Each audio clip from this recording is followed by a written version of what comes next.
Hello बच्चों, तो हम नेक्स्ट लेक्चर की तरफ बात करते हैं। नेक्स्ट लेक्चर की बात करते हैं तो देखो, कल आपने क्या पढ़ा था? सार्थक अंक। क्या पढ़ा था? सार्थक अंक। और सार्थक अंक में मैंने 5 नियम बताए थे। सबसे पहले सार्थक अंक बेअर्थपूर्ण अंक होते हैं। क्या होते हैं? बेअर्थपूर्ण अंक होते हैं। जो क्या होते हैं? जिनके मान निश्चित होते हैं। क्या होते हैं? निश्चित होते हैं। उनमें भी मैंने बताया था, मान लो जैसे 11.2 ये संख्या है, तो पहला जो अंक है ये तो क्या है? निश्चित है। ये क्या है? निश्चित है। और ये 2 है, ये अनिश्चित अंक है। क्या है? अनिश्चित अंक। और ये किसको प्रदर्शित करता है? अनिश्चितता को। किसको? अनिश्चितता को। यदि किसी भी योगक में अनिश्चितता नहीं दे रखी है तो हम क्या मानते हैं? +-1 मानते हैं, या तो +1 मानते हैं या -1 मानते हैं। फिर इसके बाद हमने क्या पढ़े थे? सार्थक अंकों के नियम।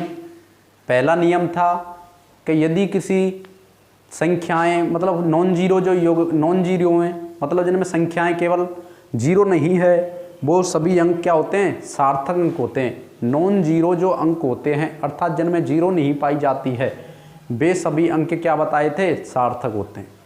दूसरे की यदि हम बात करते हैं की थी, दूसरा नियम ये बताया था, जब सार्थक अंक के आगे पीछे नॉन जीरो अंक के आगे पीछे नॉन जीरो अंक के मध्य में जीरो आ जाए तो जीरो भी क्या होंगी? सार्थक अंक होंगी। तो यहाँ पर क्या सार्थक अंक बताया था? 4 बताया था। तीसरे नियम की हम बात करें, तीसरा नियम मैंने बताया था, क्या बताया था? यदि नॉन जीरो अंक से आगे जीरो हैं, नॉन जीरो अंक से आगे जीरो हैं, तो नॉन जीरो जो अंक है वो क्या होगा? सार्थक अंक होगा। और जीरो जो अंक है वो सार्थक अंक नहीं होगा। सार्थक अंक नहीं होगा। तो यहाँ सार्थक अंक की जो संख्या है वो क्या है? 1 है। क्या है? 1 है। नेक्स्ट मैंने बताया था, क्या बताया था? ये बताया था, यदि 1 के बाद कितनी भी जीरो हों, कितनी भी जीरो हों, तो उसमें सार्थक अंक कितना होता है? 1 होता है। कितना होता है? 1 होता है। और इनको वैज्ञानिक संकेतन पद्धति में क्या होता है? लिखा जाता है। यदि 1 के बाद जीरो दे रखी है, 1 के बाद दशमलव है और जीरो दे रखी हैं, क्या दे रखी हैं? जीरो, तो उस स्थिति में यहाँ पर सार्थक अंक कितने होंगे? 3 होंगे। क्या होंगे? 3 होंगे। और यहाँ पर सार्थक अंक कितने होंगे? 4 होंगे। क्या होंगे? सार्थक होंगे 4 होंगे। लेकिन मैं बात करूँ, जैसे मान लो 2 अंडे, कितना? 2 अंडे या 20 घंटे, इन सभी में सार्थक अंकों की संख्या कितनी होगी? अनंत होगी। कितनी होगी? अनंत होगी। क्योंकि 2 के बाद हम कितनी भी पॉइंट लगा करके जीरो लगा सकते हैं, पॉइंट लगा सकते हैं। 2 के बाद कितनी भी दशमलव लगा करके जीरो लगा सकते हैं। अर्थात सार्थक अंकों की संख्या कितनी होगी? 0 होगी। जीरो नहीं, अनंत होगी। क्या होगी? अनंत होगी। ऐसे ही इसमें 20 के बाद पॉइंट लगा करके कितनी भी जीरो बढ़ा सकते हैं। यहाँ पर भी सार्थक अंकों की संख्या कितनी होगी? अनंत होगी। कितनी होगी? अनंत होगी। यदि कोई संख्या वैज्ञानिक पद्धति में लिखी हुई है, जैसे ये, तो इसमें सार्थक अंकों की संख्या वैज्ञानिक पद्धति में लिखी हुई संख्या के बराबर होगी। जैसे कितनी है? 2, तो सार्थक अंकों की संख्या 2.134 में इंटू 10⁴ में सार्थक अंकों की संख्या कितनी होगी? 4 होगी। कितनी होगी? 4 होगी। फिर हमने इसके बाद पढ़ा था परिशुद्धता और यथार्थता, और एक एग्जाम्पल दिया था परिशुद्धता और यथार्थता में क्या मतलब है। परिशुद्धता तो प्रदर्शित करती है समीपता को। किसको प्रदर्शित करती है? समीपता को। और यथार्थता वो यथार्थ, अर्थात मैं बोल दूं वास्तविक वैल्यू या प्रायोगिक वैल्यू या प्रायोगिक मान के किसको? समीपता को प्रदर्शित करती है। जैसे मैंने बात किया कि एक बच्चा है, एक स्टूडेंट का, उसने क्या एक प्रयोग के, उसमें एक, सबसे पहले हम बात करें, एक कंपाउंड है, उसकी जो मान आता है 2.0 ग्राम आता है। उसका जो मान है फिक्स 2.0 ग्राम है। इसको जब हम विभिन्न स्टूडेंट्स द्वारा इसको हम तोला गया या नापा गया, तो हम पाते हैं पहला स्टूडेंट्स जो है वो 1.94 ग्राम प्राप्त करता है, जबकि दूसरा जब पहला स्टूडेंट दोबारा जब प्रयोग करता है तो इसी मान को 1.95 प्रयोग ग्राम प्राप्त करता है। तो यहाँ यदि बात करें, दोनों नज़दीकी पॉइंट हैं, इसलिए दोनों क्या हैं? परिशुद्ध हैं। कैसे? परिशुद्ध तो हैं, लेकिन यथार्थ नहीं है। यथार्थ क्यों नहीं है?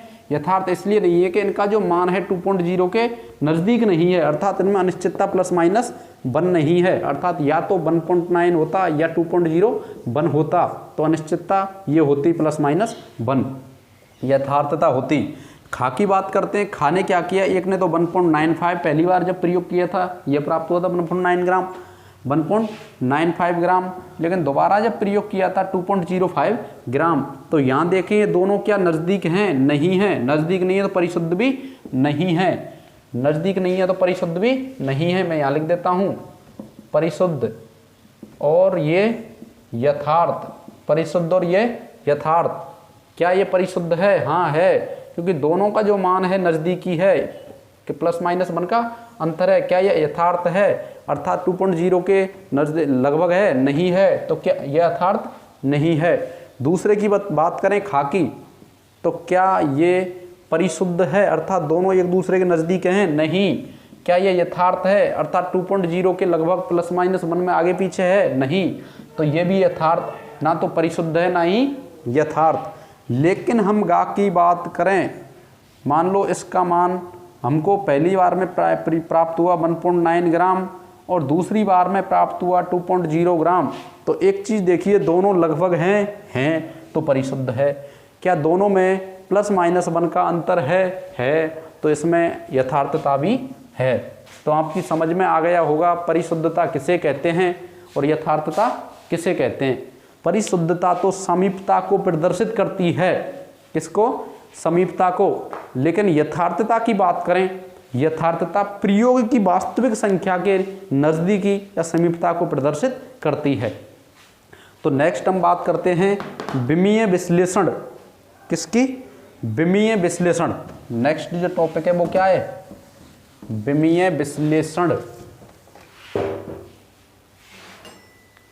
विमीय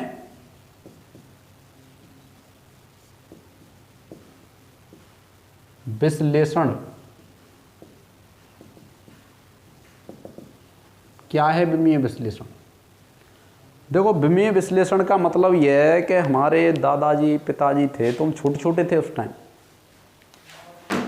तो वो पूछते थे बेटे 1 फीट में कितने इंच होते हैं, 1 फीट में कितने इंच होते हैं। तो हम सक पका जाते थे कि हमको पता नहीं था इंच किसे कहते हैं और फीट किसे कहते हैं या फुट किसे कहते हैं। फिर वो पूछते थे 1 दर्जन केले में कितनी केले की होती हैं, लेकिन हमारे को पता नहीं दर्जन किसे कहते हैं। लेकिन बाद में पता चला कि 1 फुट में कितने इंच होती हैं, 12 इंच होती हैं। सॉरी, 1 फुट में 12 इंच होती हैं। और 1 इंच में कितने सेंटीमीटर होते हैं? 2.54 सेंटीमीटर होते हैं। और बाद में और हमको पता चला कि 1 दर्जन में 12 कोई भी वस्तु होती है, या तो 12 केले हो तो उसको 1 दर्जन केले बोलेंगे, 12 पेन हो तो 1 दर्जन पेन बोलेंगे। जैसे हम बुक सेलर के पास जाते हैं तो उनसे बोलते हैं अंकल जी 1 दर्जन बुक दे दो, 1 दर्जन कॉफ़ी दे दो, तो वो क्या करता है 1 दर्जन आपको लेकर के दे देता है। यदि आपको क्या पता रहता है 1 दर्जन में 12 किताबें, 12 बुकें, क्या हैं? 12 बुकें हैं। इसमें क्या करना है आपको? विमीय विश्लेषण का जो मतलब है, इसमें जो इकाई हैं, यूनिट हैं, आपको परिवर्तित करना आना चाहिए कि दर्जन को हम मतलब इंच को, फिट को कैसे इंच में परिवर्तित करेंगे और इंच को कैसे सेंटीमीटर में परिवर्तित करेंगे। ऐसे ही मीटर को सेंटीमीटर में, मीटर को सेंटीमीटर में, या लीटर को घन सेंटीमीटर में, इस टाइप से कैसे परिवर्तित किया जाता है। तो मैं डायरेक्ट क्वेश्चन कराऊंगा आप में इसके लिए। एग्जाम्पल ये है कि धातु का एक टुकड़ा, क्वेश्चन क्या है? धातु का, तो सबसे पहले कुछ टर्म लिखा देता हूँ। तो आपको याद रखना है कि 1 फीट या 1 फुट में 12 इंच होती हैं। कितने होती हैं? 12 इंच। और 1 इंच में, 1 इंच में 2.54 सेंटीमीटर होती हैं। 1 फुट में तो 12 इंच होती हैं, ये लंबाई के मात्रक हैं। और 1 इंच में 2.54 सेंटीमीटर होते हैं। तो मैं यहाँ पर आपके लिए क्वेश्चन दे रहा हूँ। क्वेश्चन क्या है कि धातु का एक धातु का टुकड़ा है हमारे पास, धातु का एक टुकड़ा जिसकी लंबाई 3 इंच है, जिसकी लंबाई 3 इंच है,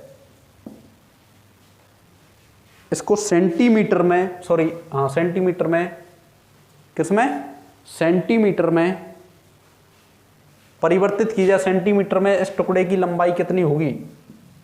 सेंटीमीटर में इस टुकड़े की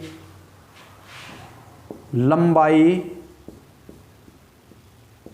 क्या होगी? सेंटीमीटर में इस टुकड़े की लंबाई क्या होगी? तो आपको ध्यान है, मैं इसका सॉल्यूशन कर रहा हूँ, हल कर रहा हूँ।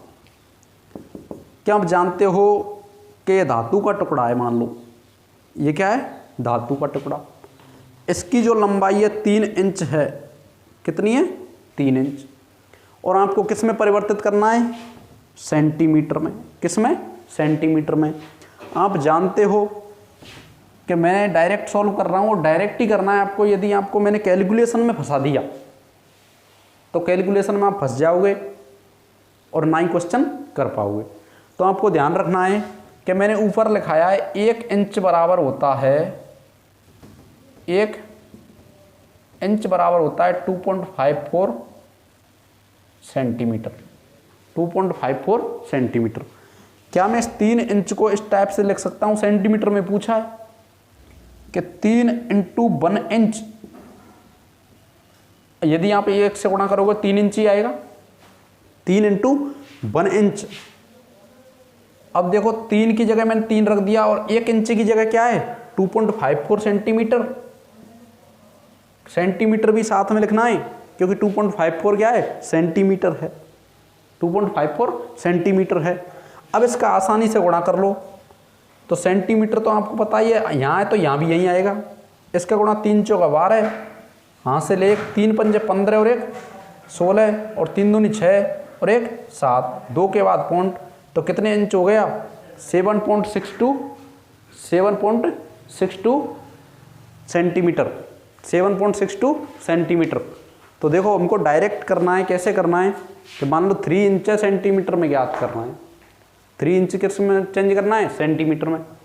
तो हमेशा ध्यान रखना कि सबसे पहले तो ये देखना है इंच और सेंटीमीटर में क्या रिलेशन है। इंच और सेंटीमीटर में क्या रिलेशन है? तो इंच और 1 इंच बराबर होता है 2.54 सेंटीमीटर।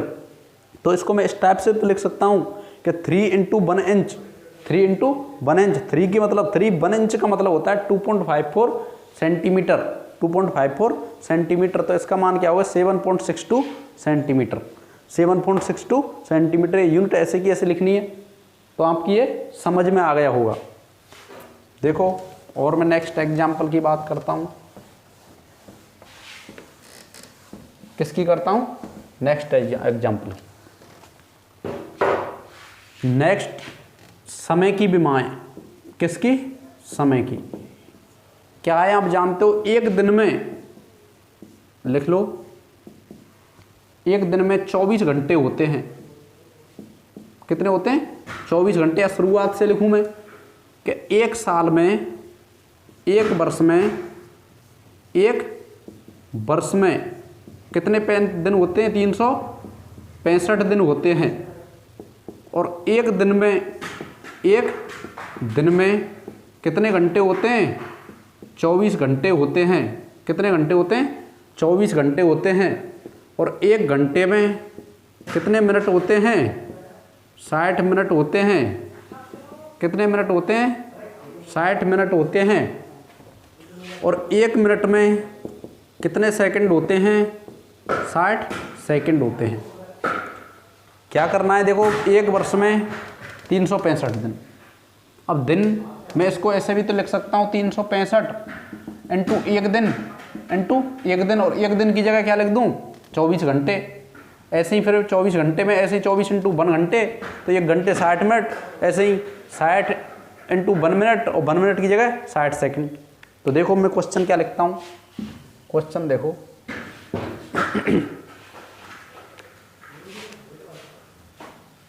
एक दिन में, क्वेश्चन ये कहता है एक दिन में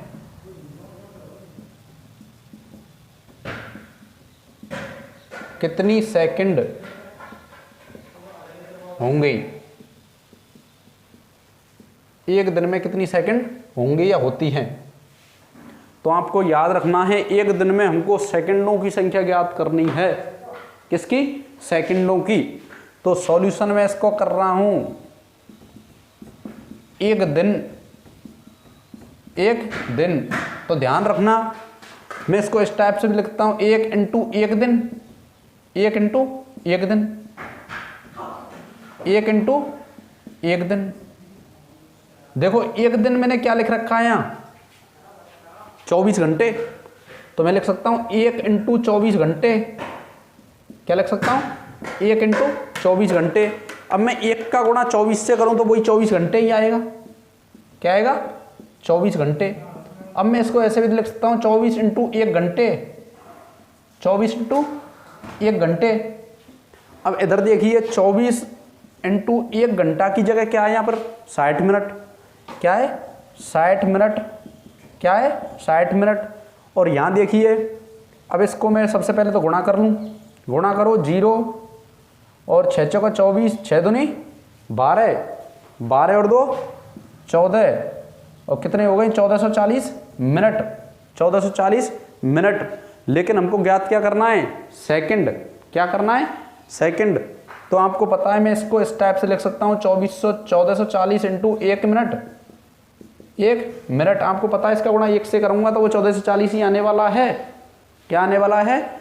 1440। तो बच्चों देखो 1440 इंटू 1 मिनट में कितने सेकंड होते हैं? 60 सेकंड। कितने होते हैं? 60 सेकंड। तो मैं क्या लिख सकता हूँ यहाँ? 60 सेकंड। हमको आंसर किस में चाहिए? सेकंड में। किस में चाहिए? सेकंड में। तो आप क्या करेंगे? गुणा करेंगे, और गुणा करके क्या देंगे? आंसर देंगे। और आंसर क्या आ रहा है इसका बताना है। वो क्या किस में बताना है? व्हाट्सएप पर बताना है। और मेरा जो व्हाट्सएप नंबर है 8560044835, इस व्हाट्सएप नंबर पर आपको ये गुणा करके बताना है कि इसका आंसर क्या होगा। तो एक दिन में कितनी सेकंडों की संख्या होगी ये आपको ज्ञात करना है। अब नेक्स्ट में एक क्वेश्चन की और बात करता हूँ, एक क्वेश्चन की और बात करता हूँ। दूसरा क्वेश्चन क्या है जो कि खुद करना है आपको? क्या करना है? खुद करना है कि एक वर्ष में कितनी मिनट होती हैं? कितनी मिनट होती हैं?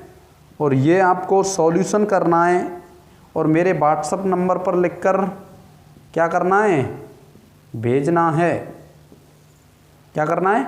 भेजना है। ये मेरा व्हाट्सएप नंबर है कि एक वर्ष में मिनटों की संख्या बताइए कितनी मिनट होती हैं? कितनी मिनट होती हैं? तो आपकी समझ में आ गया होगा। सबसे पहले मैंने किसकी विमा बताई? सबसे पहले मैंने लंबाई की विमा बताई, उसके बाद किसकी बताई? उसके बाद समय की बताई। और अब मैं बात करता हूँ लीटर मतलब आयतन की विमा। किसकी? आयतन की विमा। तो देखो आयतन की विमा क्या है। आयतन के बारे में मैंने पहले भी बता दिया है, अब भी बता रहा हूँ। आयतन की विमा में क्या है? देखो बच्चों, आयतन, ध्यान क्या रखना है? ध्यान क्या रखना है? 1 मीटर लंबी चौड़ी ऊंची पानी की टंकी जो कि घरों में उपयोग में लेते हैं, उसमें 1000 लीटर पानी आता है। 1 मीटर लंबी चौड़ी ऊंची, लंबी चौड़ी ऊंची, लंबी चौड़ी ऊंची, लंबी चौड़ी ऊंची पानी की टंकी, पानी की टंकी में कितना पानी आता है? 1000 लीटर पानी आता है। या मैं इसको ये लिख सकता हूँ कि m इंटू मतलब 1 का गुणा 1 से, 1 का गुणा 1 से और m का गुणा जब 3 बार करेंगे m क्यूब, या घन मीटर बोलते हैं इसको। क्या बोलते हैं? घन मीटर। क्या बोलते हैं? घन मीटर। इसको जब तुमको पता है वैज्ञानिक संकेतन पद्धति में जितनी जीरो होती हैं वो 10 के ऊपर लग जाती हैं। तो एक घन मीटर में कितने लीटर होते हैं? 10 की पावर 3 लीटर होते हैं। कितने लीटर होते हैं? 10 की पावर 3 लीटर होते हैं। अब देखो मैं इधर बात करूं, आप खुद जानते हो 1 मीटर में 100 सेंटीमीटर होते हैं। कितने? 1 मीटर में 100 सेंटीमीटर होते हैं। और मैं यहाँ पर 1 मीटर की जगह कितने लिख दूँ? 100 centimetre into 100 centimetre into 100 centimetre into 100 centimetre बराबर होता है 1000 litre. 100 centimetre into 100 centimetre into 100 centimetre बराबर कितना होता है? 1000 लीटर। तो देखो इनका जब गुणा करेंगे तो आप पाएंगे कि 10 की पावर 6 अर्थात 6 जीरो आएंगी और 3 सेंटीमीटर की सेंटीमीटर है, इसलिए सेंटीमीटर गुणा सेंटीमीटर से, सेंटीमीटर का गुणा इस सेंटीमीटर से करेंगे तो क्या आता है? Centimetre cube. और क्या आएगा? 1000 लीटर आता है। क्या आता है? 1000 लीटर आता है। तो देखो मैं इसको भी ऐसे लिख सकता हूँ 10 की पावर 6 घन सेंटीमीटर बराबर 10 की पावर 3 लीटर, 10 की पावर 3 लीटर। और इसमें से एक 10 की पावर 3 से 10 की पावर 3 कटेगा तो यहाँ पर क्या बचेगा? 10 की पावर 3 क्या? घन सेंटीमीटर बराबर क्या होता है? 1 लीटर। 1 लीटर, क्योंकि इसमें से आपको पता है कि इसमें से आपको 3 10 की पावर 3 से 10 की पावर 3 कट जाएगा तो कितना बचा? 10 की पावर 3। उसमें भी क्या? घन सेंटीमीटर, वो भी किसके? 1 लीटर के बराबर होता है। ये कटेगा और इसमें से ये कटेगा तो कितना बचा? 10 की पावर 3। तो मैंने क्या लग दिया? 10 की पावर 3 घन सेंटीमीटर किसके बराबर होता है? 1 लीटर के बराबर होता है। किसके बराबर होता है? 1 लीटर के बराबर होता है। और देखो आप 10th क्लास में वज्र गुणन पढ़कर आए हैं। क्या पढ़कर आए हैं? वज्र गुणन। तो मैं यहाँ ये भी तो लिख सकता हूँ। क्या लिख सकता हूँ कि 1 लीटर ये इसके क्या चले जाएगा? नीचे बराबर होता है 1 घन सेंटीमीटर और 10 की पावर 3। 1 घन सेंटीमीटर ये कहाँ चले जाएगा? इसके नीचे। तो 1 लीटर बराबर 1 घन मीटर अपॉन 10 की पावर 3। या मैं इसको लिख सकता हूँ 1 लीटर बराबर होता है, ये तुमको पता है जब नीचे वाली जीरो ऊपर जाती हैं तो यहाँ प्लस की जगह क्या लग जाता है? माइनस। और घन मीटर कितना आ गया? घन मीटर। आपको पता है इसका गुणा जब 1 से करेंगे तो यही आएगी संख्या। तो 1 लीटर किसके बराबर होता है? 10 की पावर -3 घन मीटर। तो देखो आपको क्या क्या आ रही है 1 लीटर में? 1 लीटर किसके बराबर है? 10 की पावर -3 घन मीटर के। और किसके बराबर है? 10 की पावर 3 घन सेंटीमीटर के, जो कि मैं पहले आपको करा चुका हूँ। 1 लीटर 10 की पावर -3 घन तो मीटर होता है और 10 की पावर 3 घन सेंटीमीटर होता है। अब देखो मैं इस पे एक आधारित क्वेश्चन कराऊंगा। क्या कराऊंगा? क्वेश्चन। और क्वेश्चन क्या है वो समझना है आपको। क्या करना है? समझना है। क्वेश्चन ये जो आपकी बुक का ये है कि एक जग में 2 लीटर दूध है, दूध का आयतन घन मीटर में परिकलित कीजिए। क्वेश्चन ये एक जग है अपने पास। क्या है? जग। उसमें दूध कितना है? 2 लीटर। कितना है? 2 लीटर। और इस दूध का जो आयतन है क्या है? दूध का आयतन किसमें ज्ञात करना है? घन मीटर में। किसमें ज्ञात करना है? घन मीटर में ज्ञात करना है। किसमें ज्ञात करना है? घन मीटर में। तो देखो भाई आपको पता है 2 लीटर, इसको लिख सकता हूं 2 × 1 लीटर, 2 × 1 लीटर। और हमको किस में ला रहा है? घन मीटर में। तो 1 लीटर किसके बराबर होता है? 10 की पावर -3 घन मीटर। देखो भटकने की आपको कोई ज़रूरत नहीं है। इधर जहाँ पर 1 लीटर है उसकी जगह देखो इसको भी रख सकते हैं। यदि घन मीटर में प्राप्त करना है तो, घन सेंटीमीटर में पूछा है तो इस संख्या को लिखेंगे।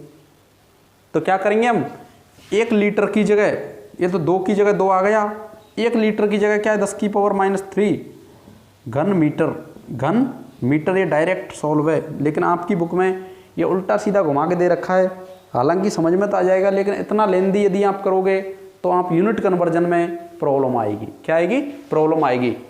तो आपको जो आंसर प्राप्त हो रहा है, दूध का जो आयतन है घन मीटर में क्या है 2 × 10⁻³ घन मीटर। ऐसे ही मान लो इसको मैं ज्ञात करूं सेंटीमीटर, घन सेंटीमीटर में ज्ञात करना है। किस में ज्ञात करना है, घन सेंटीमीटर। तो ऐसे ही फिर क्या करेंगे, 2 लीटर बराबर होता है 2 × 1 लीटर, और 1 लीटर की जगह घन सेंटीमीटर में क्या रखा है 10⁻³ तो 2 × 10⁻³ घन सेंटीमीटर। तो 2 लीटर में, 2 लीटर को यदि घन सेंटीमीटर में प्रदर्शित करें तो 2 × 10⁻³ घन सेंटीमीटर। तो बच्चों ये आपकी समझ में आ गया होगा कैसे हम यूनिट कन्वर्जन करते हैं, कैसे यूनिट कन्वर्जन करते हैं। तो देखो नेक्स्ट हम बात करते हैं, नेक्स्ट टॉपिक है हमारा रासायनिक संयोजन के नियम। रासायनिक संयोजन के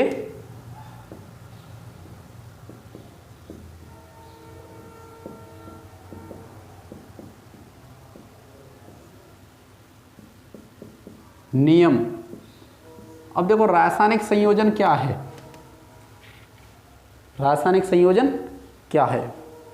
रासायनिक संयोजन का मतलब यह है कि हमने आपने पढ़ा था किसका, पदार्थ का क्लासिफिकेशन, पदार्थ का वर्गीकरण। भौतिक अवस्था के आधार पर ठोस द्रव गैस पढ़े थे, और रासायनिक अवस्था के आधार पर शुद्ध पदार्थ और मिश्रण पढ़े थे। शुद्ध पदार्थ में आपने 2 प्रकार तत्व और यौगिक पढ़े थे। अब तत्व से यौगिक जब हम प्राप्त करते हैं तो तत्वों का जो संयोजन होता है, तत्वों का संयोजन होता है या कॉम्बिनेशन होता है, वो किस प्रकार से होता है, किस प्रकार से होता है।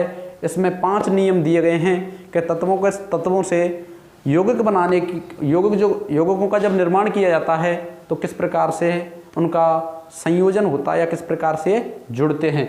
तो पहले नियम की यदि हम बात करें तो पहला नियम है द्रव्यमान संरक्षण का नियम।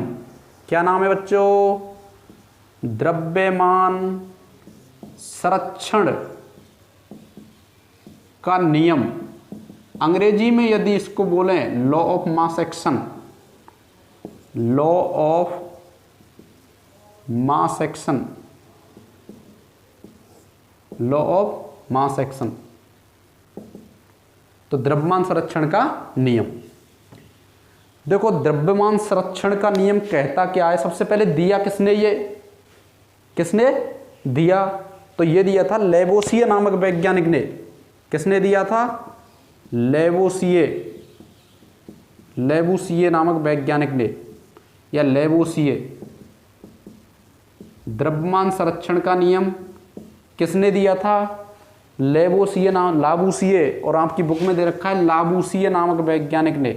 किसने, लावूसिये, लेवोसिये नामक वैज्ञानिक ने। द्रव्यमान संरक्षण का नियम क्या है कि तुम देखो बच्चों, तुम जब 10th क्लास में थे तो आपने पढ़ा होगा, जब रिएक्शन की थी आपने, तो इधर अभिकारक और एरो लगा था और यहाँ पर क्या बना था, उत्पाद। क्या बना था, उत्पाद। द्रव्यमान संरक्षण का नियम क्या है, देखो ये मान लो कार्बन ऑक्सीजन के साथ संयोजन होता है, कार्बन का ऑक्सीजन के साथ संयोजन होता है, और CO2 का क्या करता है, निर्माण करता है।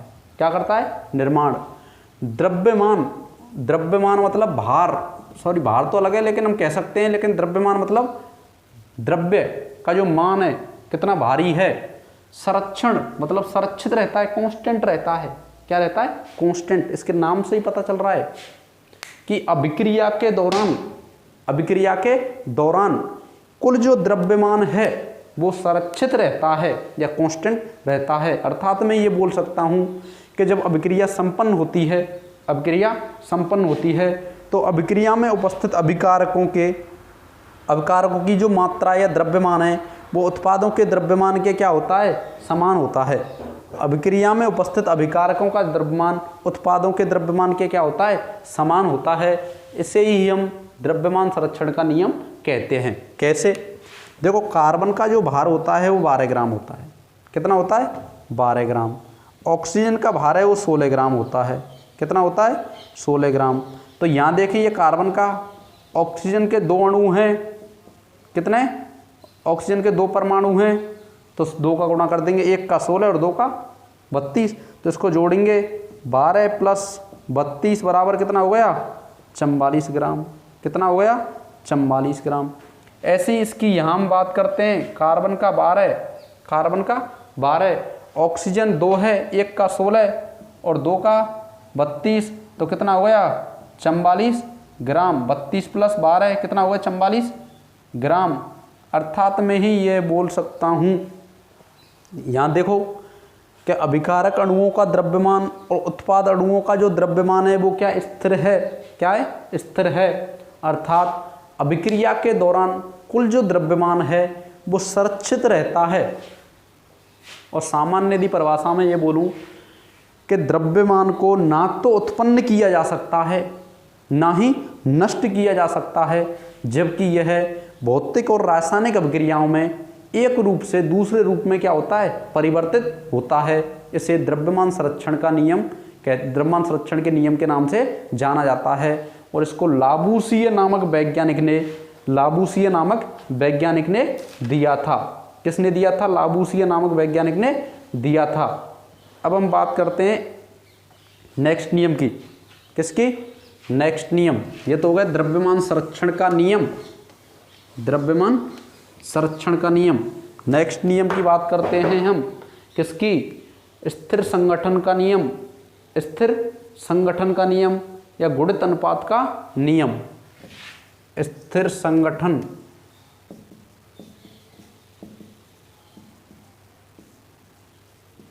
का नियम या गुणित अनुपात का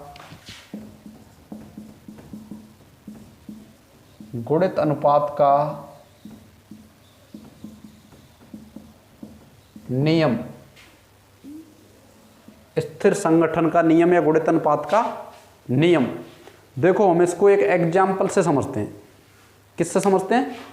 एग्जाम्पल। सबसे पहले ये किसने दिया था? ये दिया था प्राउस्ट नामक वैज्ञानिक ने, जोसेफ प्राउस्ट।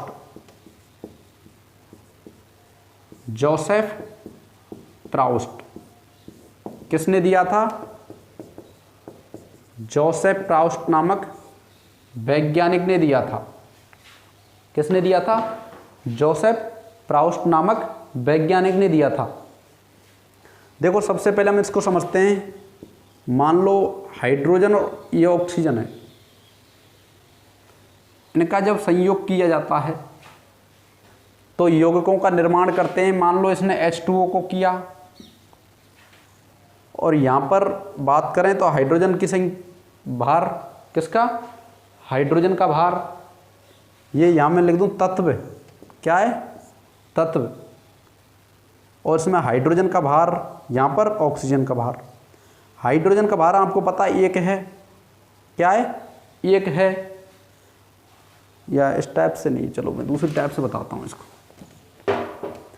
ये H2O है और ये इसी का मतलब हाइड्रोजन और ऑक्सीजन को हमने संयोजित किया, उसमें 2 प्रकार के कंपाउंड प्राप्त हुए, एक तो H2O, एक H2O2।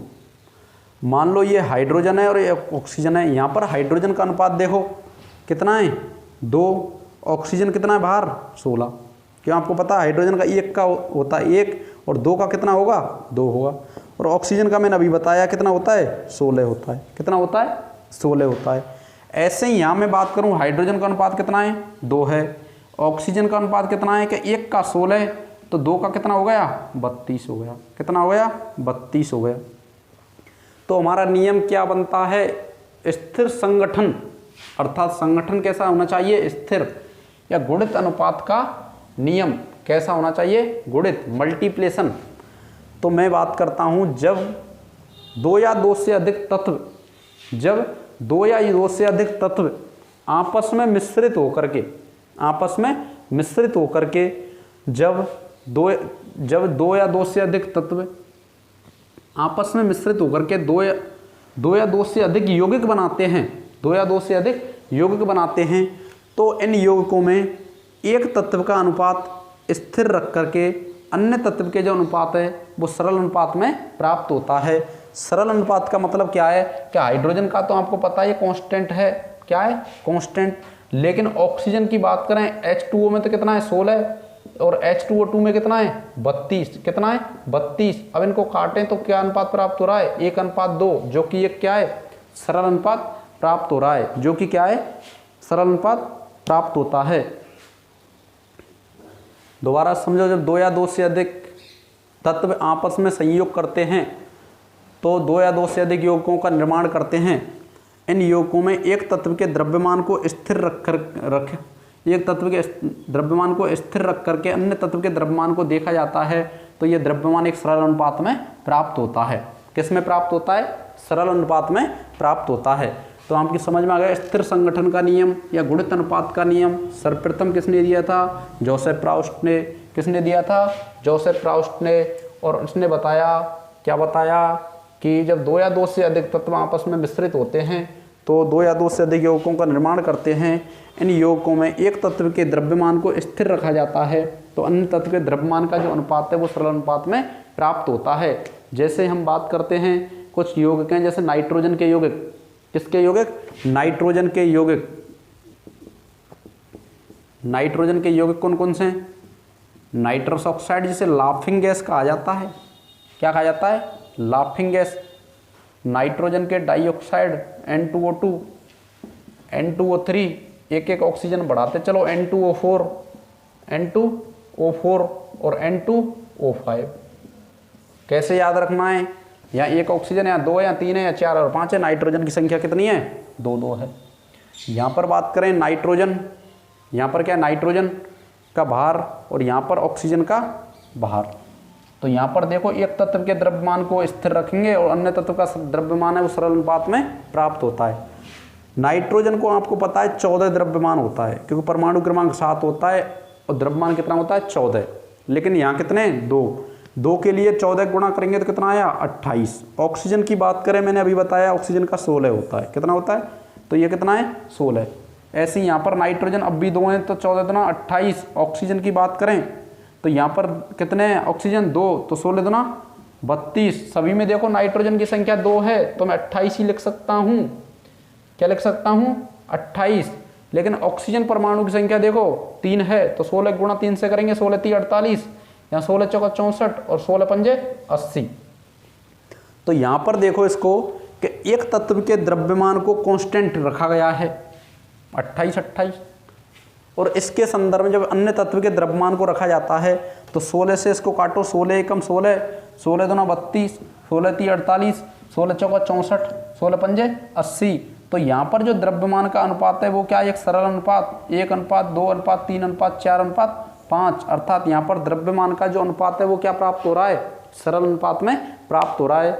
इसलिए इस नियम को हम स्थिर संगठन का नियम या गुणित अनुपात का नियम के नाम से जाना जाता है।